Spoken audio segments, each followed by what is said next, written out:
Hello my dear student, welcome in our new session, Business Studies, first chapter, first topic, Nature and Significance of Management. Nature and Significance of Management. Nature मतलब स्वभाव, Significance मतलब importance, महत्व, management क्या है, कैसे काम करता है, इसका क्या इम्पोर्टेंस है, इसके ऊपर हम इसमें चर्चा करेंगे।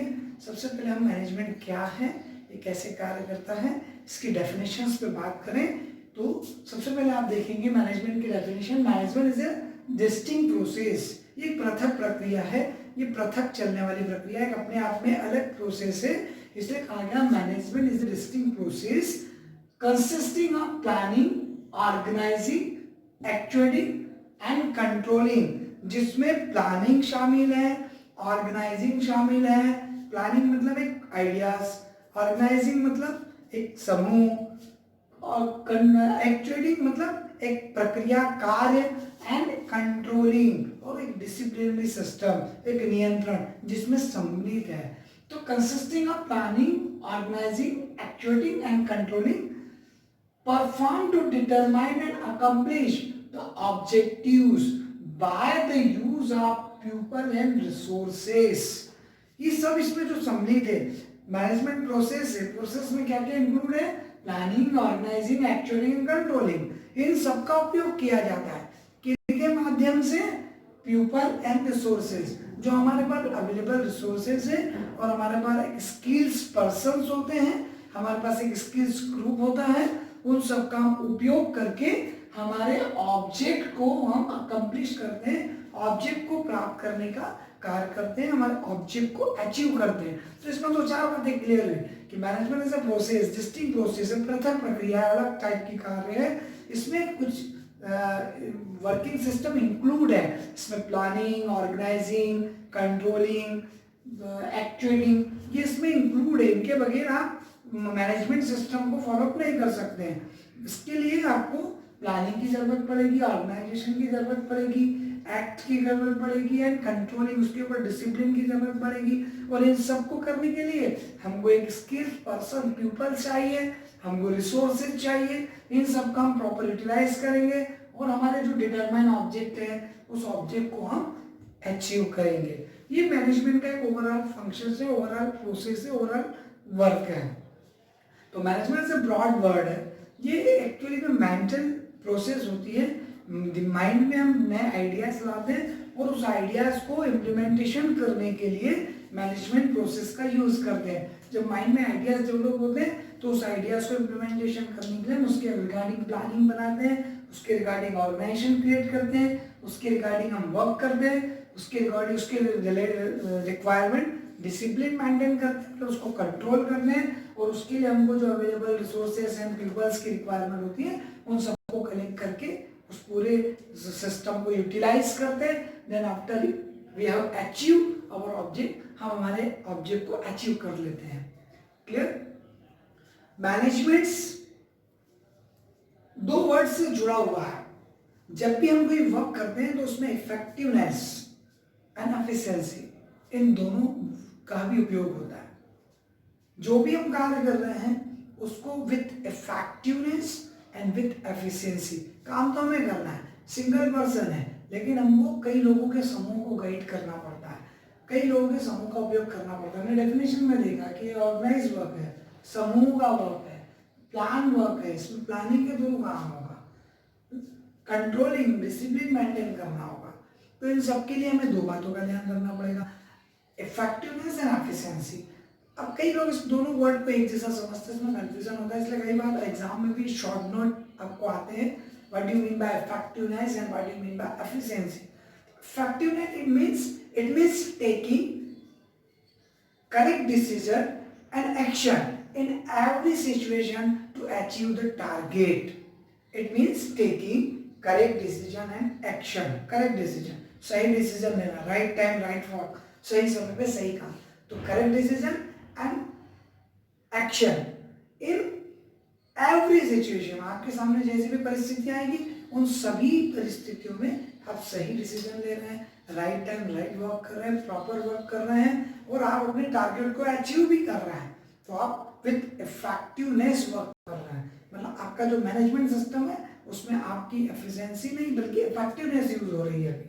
अब उसको हम एफिशिएंसी की जब बात करेंगे तो इसके लिए हम बोल सकते हैं इसको एक्स्ट्रा एफर्ट्स लगाना। Extra efforts means it means ensuring optimum utilisation of resources to reduce cost. जो हमारे पास अवेलेबल रिसोर्सेज है, अवेलेबल स्किल्स पर्सन है, हम इसका मैक्सिमम बेटर टू बेटर उपयोग कर सकें। बेटर टू बेटर यूटिलाइजेशन जब हम कर पाएंगे, टाइम सेव करेंगे, कॉस्ट रिड्यूस करेंगे और लेस टाइम हमारे टारगेट को हम जब अचीव कर लेंगे तो हम कहेंगे हमने एफिशिएंसी का यूज किया है। एफिशिएंसी का मतलब होता है अपनी एक्स्ट्रा इंटरनल एक्टिविटीज को डेवलप करना, इंटरनल आर्ट्स को यूज करना, जिससे हम कॉस्ट को कम कर सके, मैक्सिमम यूटिलाइजेशन ऑफ रिसोर्सेज को कर सके। तो हम कहेंगे एफिशिएंसी का यूज कर रहा है। टारगेट तो अचीव हो रहा है पर कॉस्ट बढ़ गई, समय बढ़ गया, तो मतलब इफेक्टिवनेस वर्क तो हो रहा है कि आपने काम किया, टारगेट अचीव कर लिया, बट एफिशिएंसी का यूज नहीं हुआ। लेकिन आपने लो कॉस्ट में लेस कॉस्ट, लेस टाइम अगर आपने अपना टारगेट अचीव कर लिया तो आप कहेंगे आपने एफिशिएंसी का भी यूज किया है। अब इसके बाद हम बात करते हैं फीचर्स एंड कैरेक्टरिस्टिक्स। सबसे पहली बात तो देखें कि ये मैनेजमेंट जो होता है इसमें फिजिकली वर्क कम और मेंटल वर्क ज्यादा होता है। बेसिकली ये माइंड में नए थॉट्स, नए आइडियाज, नए इनोवेशंस को डेवलप करके उसके रिगार्डिंग हम माइंड में पूरी प्रॉपर प्लानिंग बना के काम करते हैं। इसलिए सबसे पहले मैनेजमेंट जो भी वर्क करता है वो गोल ओरिएंटेड वर्क करता है, ऑब्जेक्ट एम ओरिएंटेड वर्क करता है। इसलिए पहला कैरेक्टर है इसका गोल ओरिएंटेड। जो भी कार्य कर रहे हैं उसके पीछे एक ऑब्जेक्ट है हमारा, उसके पीछे हमारा एक गोल है, उसके पीछे हमारा एक एम है, इसलिए उसको कहा गया गोल ओरिएंटेड। यूनिवर्सल प्रोसेस है। In all circumstances, in all situation, in all places, in all level of management, in all type of work, involve management process. Management को हर जगह यूज किया जाता है, इसलिए इसको यूनिवर्सल प्रोसेस कहा गया है। कहीं भी इसका यूज किया जा सकता है। पूरी दुनिया में कोई भी ऐसा वर्क नहीं है जिसमें मैनेजमेंट का यूज नहीं होता। ग्रुप एक्टिविटीज है। एक सिंगल पर्सन मैनेजमेंट प्रोसेस को मेंटेन नहीं कर सकता। वो गाइड करता है, वो सजेस्ट करता है, वो सपोर्ट करता है, प्लान प्रिपेयर करता है, बट उसको इम्प्लीमेंटेशन करने के लिए उसको एक समूह की जरूरत पड़ती है, एक ऑर्गेनाइजेशन की जरूरत पड़ती है। तो ऑर्गेनाइजेशन की रिक्वायरमेंट फुलफिल करे बगैर मैनेजमेंट प्रोसेस को मेंटेन करना पॉसिबल नहीं है और उसके बाद हम हमारे टारगेट को भी प्राप्त नहीं कर सकते, हमारे ऑब्जेक्ट को अचीव नहीं कर सकते। तो हमको इसको ग्रुप एक्टिविटीज के रूप में काम करना पड़ता है। तो management as a group activities है। एक व्यक्ति डायरेक्शन दे सकता है पर वर्क करने के लिए उसको एक ग्रुप की जरूरत पड़ती है, इसलिए ग्रुप एक्टिविटीज वर्क है। इंटेंजिबल एक्ट है, दिखाई नहीं देता, ये पूरा माइंड में चलता है, विद प्लान वर्क चलता है, ये स्ट्रक्चरल वर्क है, बट फिजिकली इसको देखा नहीं जा सकता, इसको आप केवल फील कर सकते हैं एज ए वर्क। जब आपको टारगेट अचीव हो जाते हैं, आपके कोई काम प्रॉपर हो रहे हैं, आपको प्रोग्रेस हो रही है, ग्रोथ हो रही है, आपका स्मूथली वर्क चल रहा है, विद कोऑर्डिनेट वर्क हो रहा है, तो हम कहेंगे मैनेजमेंट प्रोसेस काम कर रही है। अदरवाइज आपको पता नहीं लगेगा, आप उसको देख नहीं सकते, इनविजिबल है, विजिबल नहीं है, इसलिए कहा गया है intangible act. Profession, at present management as a profession use किया जा रहा है। अब इसमें स्पेसिफिक स्किल्स एंड नॉलेज की रिक्वायरमेंट होती है। आप किसी यूनिवर्सिटी से, किसी कॉलेज से, इंस्टीट्यूशन से ट्रेनिंग के थ्रू, एजुकेशन के थ्रू आप मैनेजमेंट स्किल्स को सीख सकते हैं और इस स्किल्स को हम ट्रेनिंग के थ्रू डेवलप करके हम हमारे फील्ड में यूज कर सकते हैं। तो मैनेजमेंट को एज ए प्रोफेशन कहा गया है। हम उस मैनेजरियल जो हमारे पास मैनेजरियल एबिलिटी डेवलप हो जाती है उसको हम किसी और को भी यूज करने के लिए उसकी हेल्प कर सकते हैं। तो अब उसको एज ए प्रोफेशनल्स भी यूज किया जा सकता है, अप्लाइड किया जा सकता है, इसलिए management as a profession. Continuous process, management is a continuous process. Starting में क्या, management is a distinct process, एक पृथक प्रक्रिया है, कंटिन्यूअस, चलने वाली, लगातार चलेगी, क्योंकि ये वन टाइम नहीं होती। एक बार आपने कोई काम स्टार्ट किया है, बिजनेस करना है, तो बिजनेस एक दिन का थोड़ी होता है। अगर आप कोई स्कूल चला रहे हैं तो एक दिन के लिए थोड़ी चला रहे हैं, अगर आप कोई इंस्टीट्यूशन चला रहे हैं तो एक दिन के लिए थोड़ी चला। Per day, per year, year to year, day to day आप कुछ ना कुछ नया करते चले जाएंगे। मतलब मैनेजमेंट कंटिन्यू वर्क करेगा, ये कभी रुकता नहीं है, स्टॉप नहीं होता। डायनेमिक फंक्शन है। डायनेमिक फंक्शन इसलिए कहा गया है क्योंकि मैनेजमेंट को किसी भी सर्कमस्टेंसेस में यूज किया जा सकता है और सर्कमस्टेंसेस जैसी सिचुएशन बनती है उसके रिगार्डिंग इसको चेंज भी किया जा सकता है, इसको मॉडिफाई किया जा सकता है। इसमें हम फ्लेक्सिबिलिटी ला सकते हैं। मैनेजमेंट सिचुएशन, सर्कमस्टेंसेस, टाइम और आने वाले चेंजेस के रिगार्डिंग अपने आप को चेंज कर लेता है। इसमें कैपेसिटी होती है कि ये अपने आप को चेंज कर सकता है, इसलिए मैनेजमेंट डायनेमिक फंक्शंस माना गया है। In every situation and every time इसको डिफरेंट टाइप से यूज किया जा सकता है। ये इंडिविजुअल स्किल्स पे डिपेंड करता है कि कैसे हम डिफरेंट सिचुएशन में, प्रॉब्लमेटिक सिचुएशन में अपने आप को मैनेजमेंट एक्टिविटीज के थ्रू मैनेज कर सकते हैं। इसके बाद आता है हमारा एक next point, importance of management. Importance of management, हमने बात की डेफिनेशंस की, हमने बात की इफेक्टिवनेस एंड एफिशिएंसी वर्ड की, हमने बात की कैरेक्टरिस्टिक्स की। अब बात करते हैं इंपोर्टेंस की। हम टॉपिक ही पढ़ रहे हैं, सिग्निफिकेंस, इंपोर्टेंस, इसका महत्व क्या है, क्या जरूरत है मैनेजमेंट की, इसमें इस वर्ड के लाने की जरूरत क्या है, जो चल रहा है काम चल रहा है। लेकिन इसका इंपोर्टेंस हमको ऐसे पता लगता है कि अगर हम मैनेजमेंट प्रोसेस से काम कर रहे हैं तो management help in achieving group गोल। ये इंडिविजुअल एक 1% गोल को अचीव करने का काम नहीं करता। अगर एक बिजनेसमैन अगर मैनेजमेंट प्रोसेस को यूज कर रहा है तो वो इंडिविजुअल प्रॉफिट नहीं अर्न कर रहा, बल्कि उसके साथ साथ वो अपने पूरे बिजनेस एटमॉस्फेयर को मेंटेन कर रहा है। पूरे बिजनेस में involve all persons, all resources जितने भी हैं, ऑल पीपल्स, उन सबको जो जो उससे रिलेटेड है सबकी हेल्प कर रहा है। तो उसके अकॉर्डिंग सभी के जो ऑब्जेक्ट हैं, सबके गोल वो अचीव करता है। इसलिए उसको कहा गया management help in achieving group goal. Management increase efficiency of the employees. Managerial work रहता है जब आप प्रॉपर टास्क किसी वर्कर को देते हैं, प्लान वर्क करते हैं, ऑर्गेनाइज वर्क करते हैं, विद कोऑर्डिनेट काम करते हैं, तो ऑब्वियसली एम्प्लॉइज की वर्किंग एफिशिएंसी बढ़ जाएगी।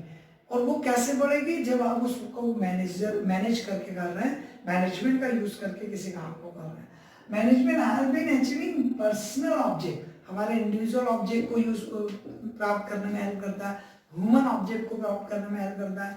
ये मैनेजमेंट के, एम्प्लॉइज के और साथ ही साथ ऑनर ऑफ द बिजनेस के सबके ऑब्जेक्ट को अचीव करने में हेल्प करता है। इसलिए अचीविंग अ पर्सनल ऑब्जेक्ट, हम चाहते हैं हमारा बिजनेस ग्रोथ करे, हम चाहते हैं हमको प्रॉफिट ज़्यादा से ज़्यादा हो, हम चाहते हैं हमारी सेल ज़्यादा से ज़्यादा बढ़े, हम चाहते हैं हमारा मार्केट गुडविल ज़्यादा से ज़्यादा बढ़े।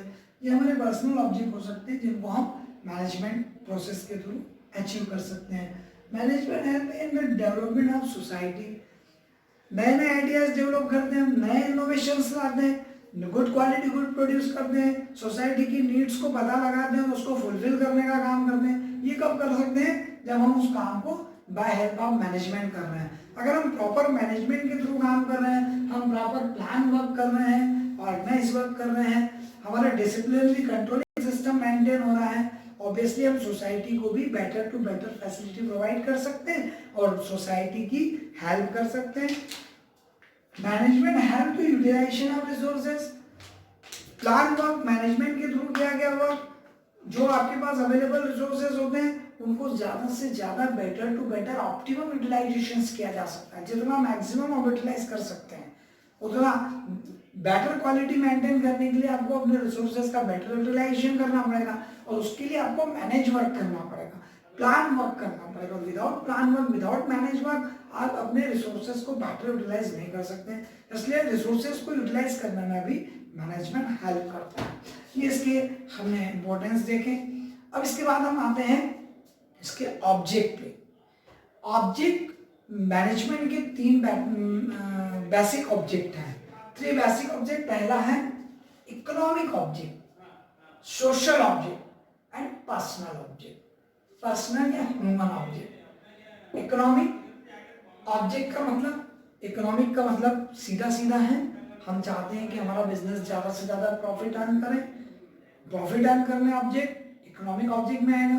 मैनेजमेंट के थ्रू हम अपने बिजनेस की प्रॉफिट अर्निंग कैपेसिटी को मैक्सिमम टू मैक्सिमम बढ़ा सकते हैं, इसलिए हमारा पहला ऑब्जेक्ट होगा थ्रू मैनेजमेंट अर्निंग कैपेसिटी और प्रॉफिट हम इंक्रीज करेंगे। दूसरा ऑब्जेक्ट हमारा होता है इकोनॉमिक ऑब्जेक्ट का दूसरा पार्ट है growth of business. Economic object की बात कर रहा हूँ, earning of profit and second growth of business. हम चाहते हैं हमारा बिजनेस ग्रोथ करे, हम चाहते हैं हमारा बिजनेस एक्सपांड हो, हम हमारे बिजनेस को स्प्रेड करना चाहते हैं, लार्ज स्केल पे एस्टेब्लिश करना चाहते हैं, उसकी वर्किंग कैपेसिटी को बढ़ाना चाहते हैं, तो ग्रोथ ऑफ बिजनेस भी इकोनॉमिक ऑब्जेक्ट में आएगा और ये भी थ्रू मैनेजमेंट ही पॉसिबल है। And third survival of business.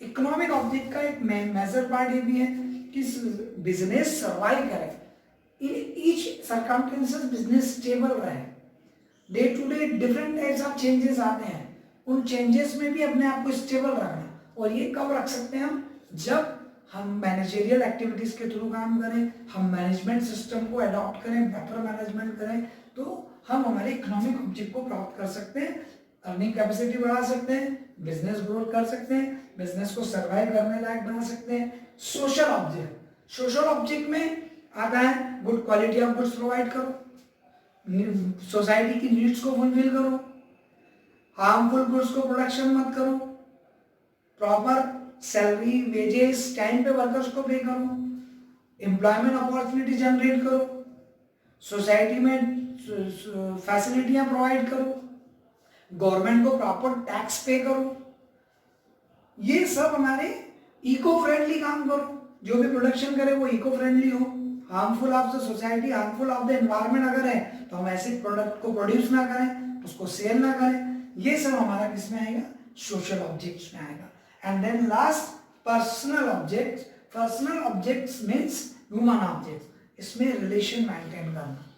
Personal object होता है हम हमारे वर्कर के साथ better to better behaviour maintain करें, better to better relation maintain करें, हम हमारे मैनेजर्स के साथ अच्छे रिलेशन मेंटेन करें, हम हमारे वर्कर्स एम्प्लॉयज के साथ अच्छे रिलेशन मेंटेन करें, एक बेटर रिलेशन डेवलप करें, working condition, working atmosphere better create करें, ऐसा एटमॉस्फेयर दें कि वहाँ पे managers, workers, employees internally motivate होके काम करें।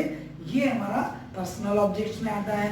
जितना ज़्यादा बेटर एटमॉस्फेयर प्रोवाइड करेंगे, जितना ज़्यादा हेल्दी एनवायरनमेंट प्रोवाइड करेंगे, उतना ज़्यादा मैनेजर, वर्कर्स और एम्प्लॉयज हमारे साथ मिलकर काम करेंगे और रिलेशन स्मूथली कोऑर्डिनेट बनेंगे। ये हमने इसमें देखा मैनेजमेंट की definitions, effectiveness and efficiency, features and characteristics, importance of management and economic, social and personal objects. ये एक छोटा सा हमारा आज का वीडियोस था। इस लेक्चर्स को आपने सुना, आई होप दैट आप लोगों को ये समझ में आया होगा और आपके लिए ये बेनिफिशियल होगा। Thank you.